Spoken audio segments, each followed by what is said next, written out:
Knowledge of Him by Maxine Whittingham Osborne.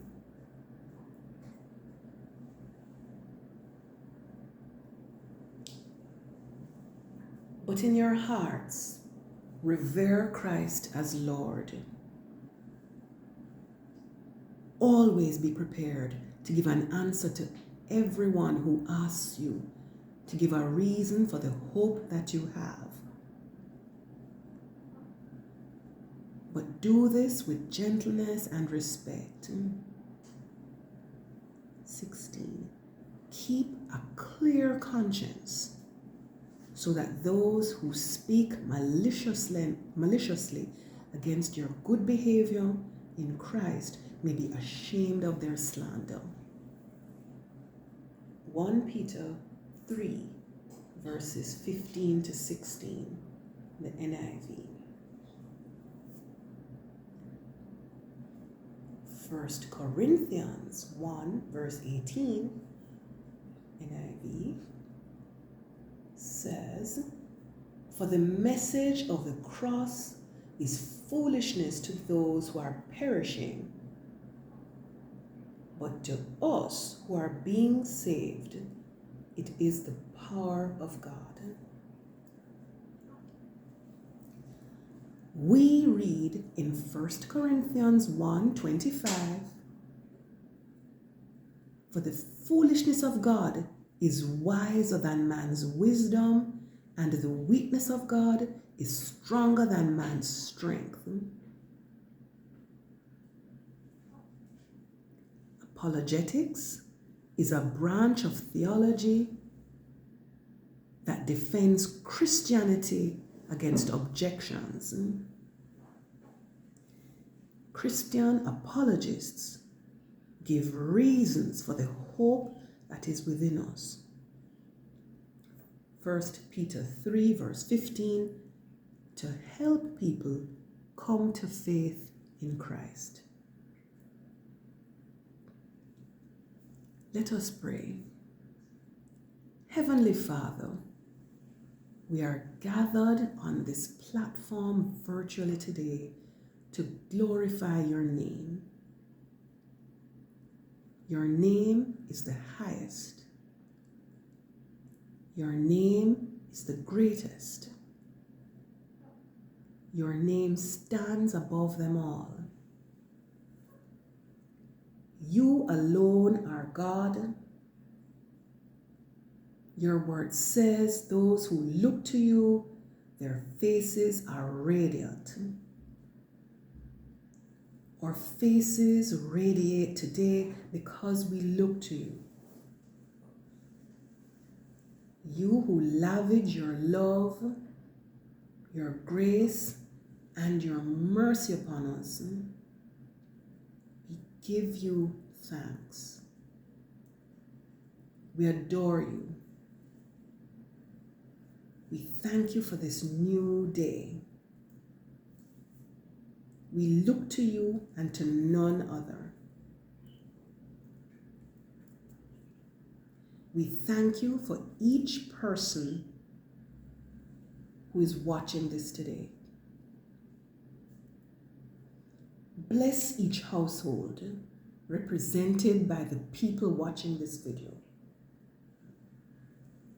And let the words of my mouth and the meditation of my heart be acceptable in thy sight, O Lord, my strength and my Redeemer. In Jesus' name we pray. Amen.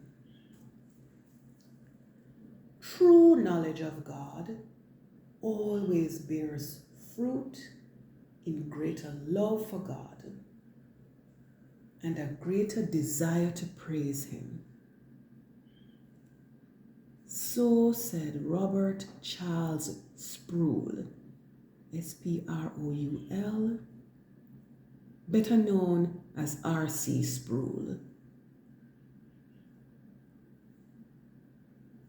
He is the late American Reformed theologian and ordained pastor in the Presbyterian Church in America.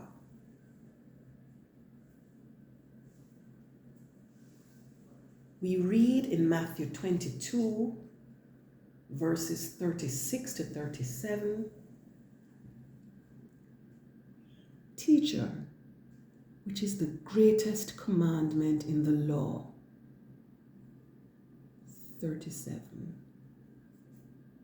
Jesus replied, "Love the Lord your God with all your heart, and with all your soul, and with all your mind." In his article titled "Loving God with Our Minds," R.C. Sproul asks the question, isn't it strange that our Lord says that we are called to love God with our minds? We don't usually speak of love in terms of an intellectual activity. He continues to say, to pursue God with our minds simply for intellectual enjoyment and without the ultimate purpose of loving and worshiping Him is to miss what it means to love Him with our minds. The more we know Him, the more glorious He will appear to us. And the more glorious He appears to us, the more inclined we will be to praise Him, to honor Him, to worship Him, and to obey Him. Real love is not an involuntary thing. It is something we do purposefully based on our knowledge of the person we love. Sproul contends that nothing can be in the heart that is not first in the mind. We want to have an experience of God directly, where we bypass the mind. We're on a fool's errand. It can't happen. Sproul says, and clearly I'm in agreement with that. We can't love what we don't know. A mindless Christianity is no Christianity at all. Matt Chandler, lead pastor and author of the Explicit Gospel, states, Christianity is not blind faith. It is historically rooted. It is not crossing our fingers and hoping we're right. Our faith in Jesus, activated by the Holy Spirit, is also very much an act of reason, not just with our guts and emotions, but with our minds.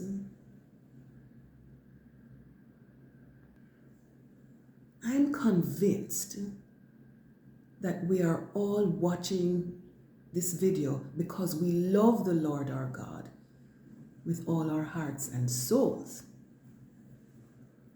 But can we all say we love Him with all our mind? In my view, a Christian, a follower of Christ, who loves the Lord with all their heart and soul, but not with all our mind, is like a vessel that is 2/3 full. Think of the gas tank in our car. when it is 2/3 full, it doesn't take us as far. The other 1/3 comes into play when the mind is engaged in the process of loving Him. Let me explain by using another quote from one of several apologetics literature that we can recommend. A book titled More Than a Carpenter by Sean McDowell and Josh McDowell.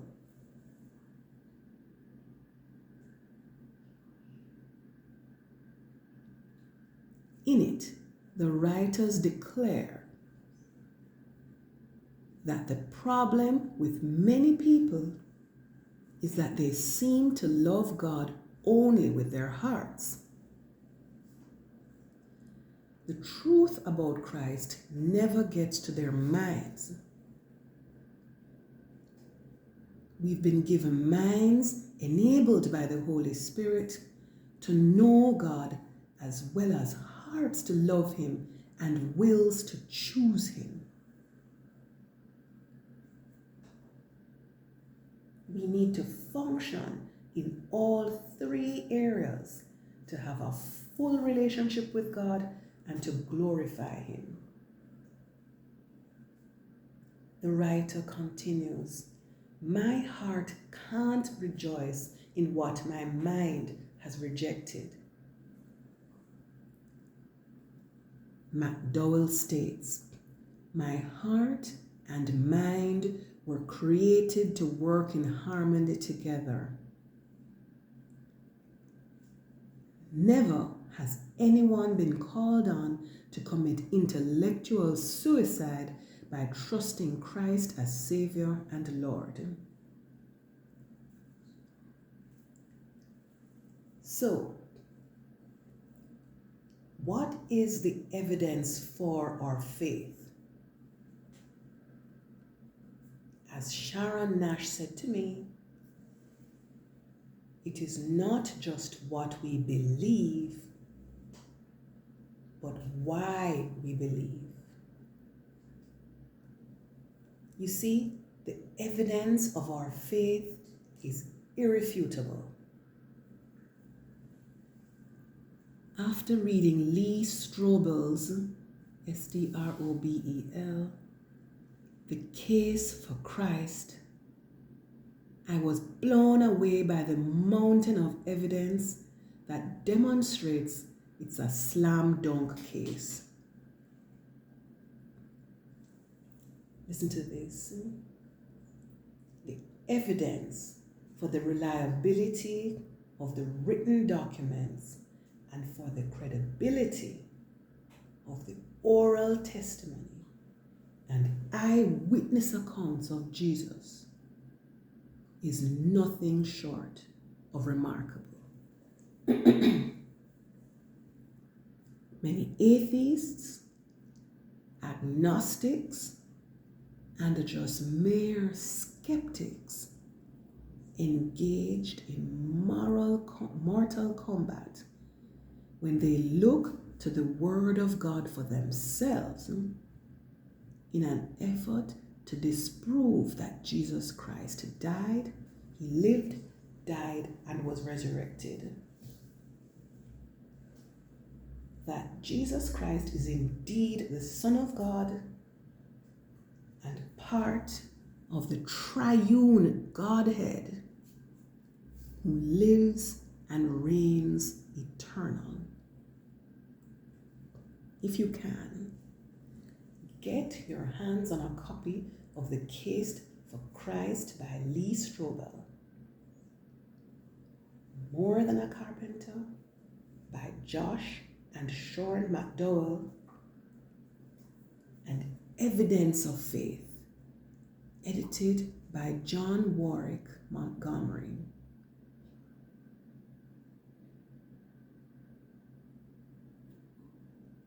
There are others, so feel free to explore.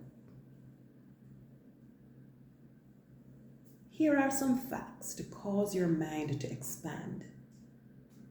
if you don't already know them. 1.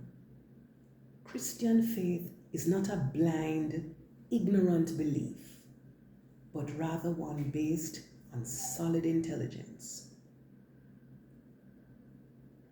2. The New Testament provides the primary historical source for information about Jesus Christ.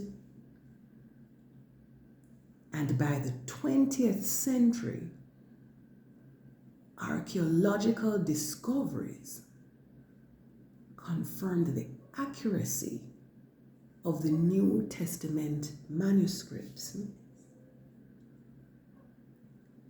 Did you know that the Old and New Testament documents were some of the most reliable writings in all of antiquity?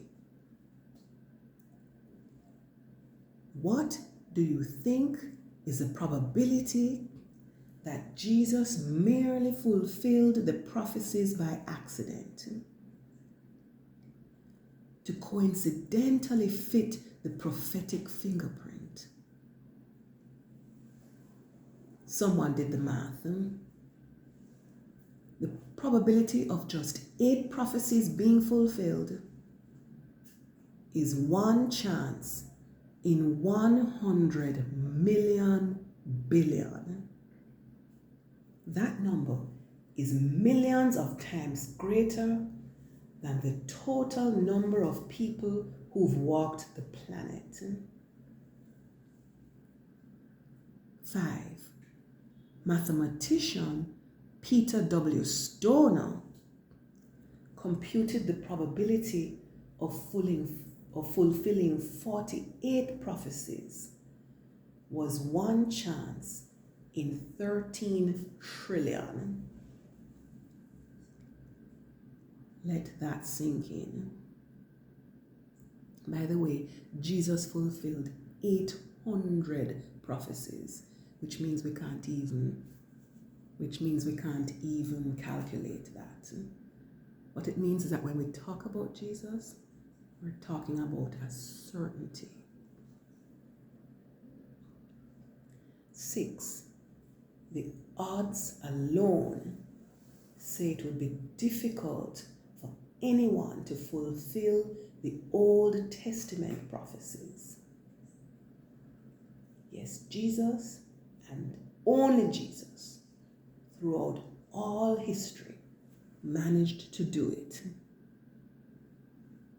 Says Pastor Louis Lapides, Lapides, Master of Divinity and Master of Theology. The claims for Christ stand firm as solid historical facts, confirmed by the evidence of history, prophecy, and reason. There's more, but in the interest of time, I will stop there and just share 2 parting quotes. One from ancient manuscript authority Bruce Metzger, who wrote, "Historical New Testament scholarship has strengthened my faith. It has built it. I've dug into the text. I've studied this thoroughly. And today I know with confidence that my trust in Jesus has been well placed. Very well placed." According to Edwin Yamaguchi, one of the world's leading experts in ancient history, who holds several degrees from the prestigious Brandeis University,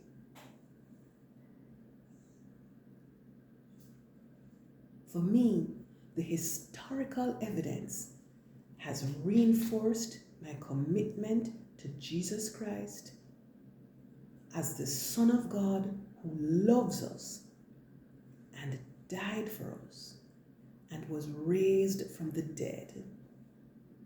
It's that simple. And I quote Pastor David here when I say, faith is reasoned trust. Finally, brethren, here are a few prayer points for us to bring before the Lord. 1, that we will know in our minds the truth that we believe. 2, that we will be full to the brim, loving God with our heart, soul, and mind.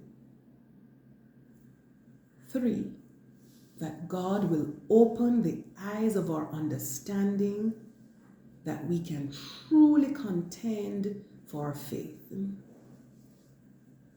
4, any other prayers on your heart and mind?